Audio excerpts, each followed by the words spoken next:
Hello, everyone. Thank you for watching KETK Plus. I'm your host, Tristan Van Beem, and today we are getting in the Christmas spirit by talking about the rise in Christmas tree farm popularity throughout Texas and why the industry has seen so much growth in the last few years. Joining me today is Raley, who is the head of the Texas A&M Forest Service Tree Improvement and Nurseries Department, and he is here to review the latest findings across several Christmas tree farms. Fred, how are you doing today? I'm doing great, Tristan. Thank you. Awesome. Well, thank you so much for agreeing to do this interview. I really appreciate it. You're very welcome. Now, to start us off, can you just break down what is going on in the Christmas tree farm industry? Why are we seeing a rise in demand for these trees? And are more farms opening up? Because is it seen like a possible profitable business? What's going on in this industry? It's actually it started in 2020, the year of COVID. You know, everybody wanted to get out of the house. Everybody wanted to, spend time with their family. And there was no better opportunity to do that than to go to a cut and choose farm, pick your Christmas tree, bring it home, decorate, do all the stuff that makes the holiday so special. And that trend has continued. People still are preferring live trees over artificial, and just the growers themselves have expanded their operations to some are actually now open year round with different activities. There are corn mazes and pumpkin patches and berry picking and things like that, spring, peaches. And so they're trying to make every visit to a Christmas tree farm an event. And I think that's really, really, really what's driving the market at this point.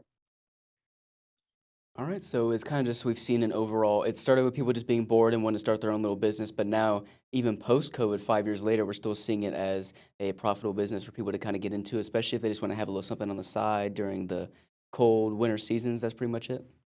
Exactly. Okay. A lot of growers have other jobs. Hmm. They do this on the weekend.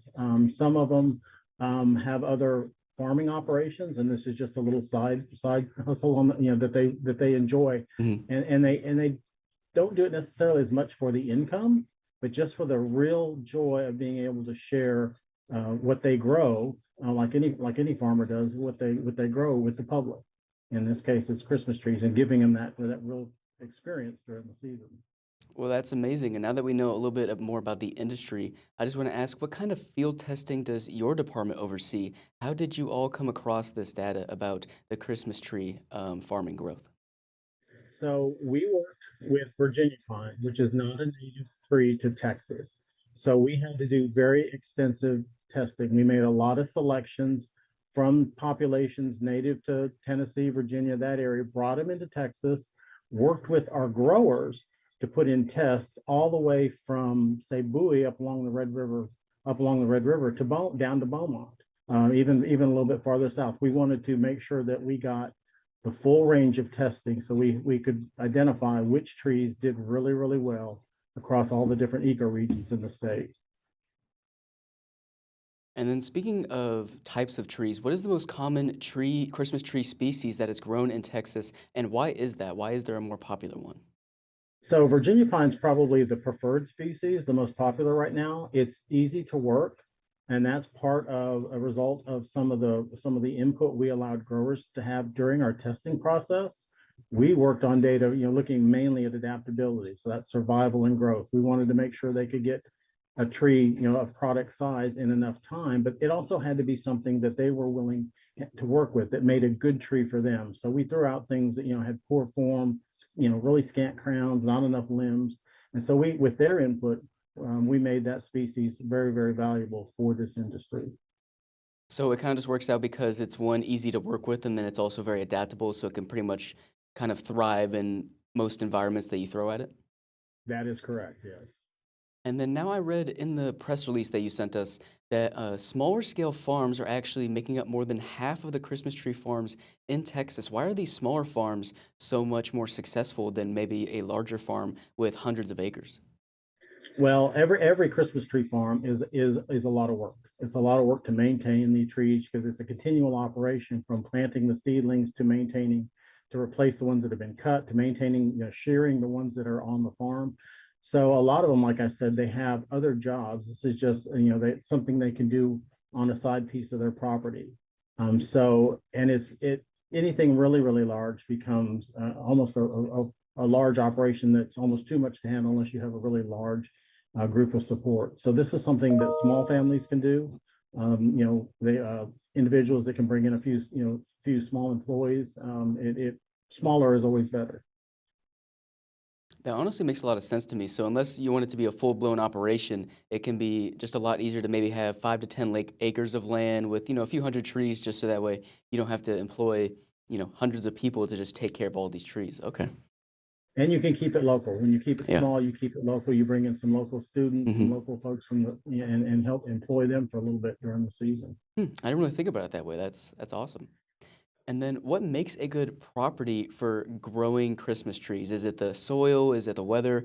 What have you seen work the best for growing these kinds of trees? So the Virginia pine does particularly well in most of East Texas, and it's a combination of having the perfect soils. We have native pines to the state, and they love that region for the soils. But also, as you look at the precipitation patterns from west to east across the state, East Texas gets a lot more rain than West Texas, and therefore it makes it a just perfect spot for growing Virginia pine in the state. All right, and then speaking of perfect spots, some areas of Texas have seen very dry and then also very wet conditions this year, as we've seen fluctuations in weather and things like that. So, how does the amount of rainfall affect these tree farms? Does more rain equal less production or more production? How does that work? It really depends on the amount of rain. So Virginia pine is very drought hardy, so it does prefer it Mhm. dry. If you have some of the growers down along the coast, when we have these hurricane events, that produces a lot of moisture. And Virginia pine does not necessarily like it really, really wet, so they do see some mortality issues. All right, and now I kind of want to get more into the business side of this market. I'm not sure how much you know about it, but let's talk about the demand of these trees. It is a little easier to just buy a fake tree that you can just store after Christmas, maybe in a closet, and just not have to think about it. And you can also use it for many years. So why are so many people going out and buying real trees when they could just easily store a fake one? First of all, there's the experience. Going out and doing the cut and choose, picking your trees, spending time with your family, enjoying some of the activities that some of the growers provide on site.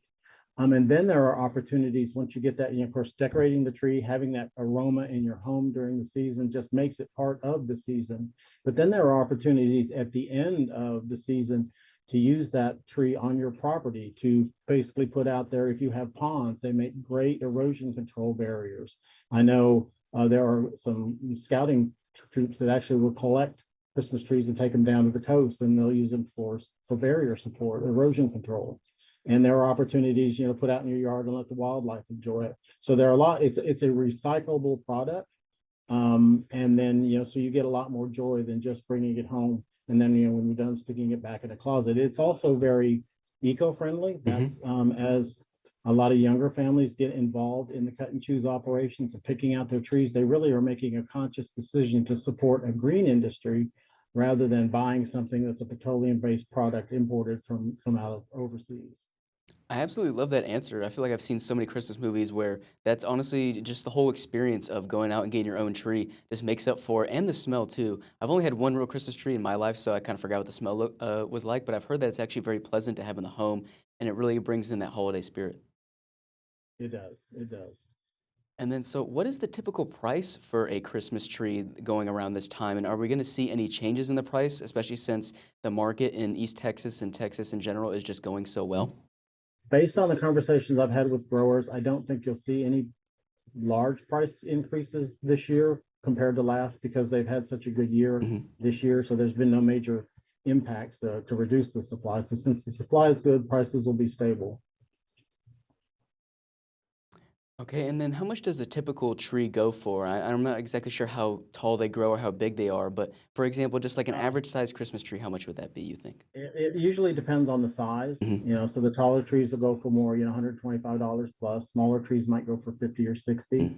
And then of course, timing is also critical. The later that you wait in the season, the more you might have to pay. So my recommendation is always get there as early as you can, get the best selection and the best price. But now I'm going to jump into the East Texas area. Is it one of the more successful areas for growing Christmas trees in Texas? And have you seen a growth in people buying trees from the East Texas area, or what's the most popular area in Texas? It is the most, there are probably more farms in the East Texas area, going all the way from Texarkana down to Houston. In the Houston area alone, there are 10 different farms. So we're seeing that area expand quite nicely. Again, it's a factor of climate and condition soils. Okay, and then what makes the East Texas climate so good for growing these trees? Is it the weather? Is it the soil? What is it? It's both. It's Mhm. the soils are perfect. They're perfectly adapted for pine. And then of course, like I said, they get adequate rainfall. So the growers don't necessarily have to rely on installing irrigation. They can monitor. They usually get an adequate moisture supply to keep the trees healthy. Okay.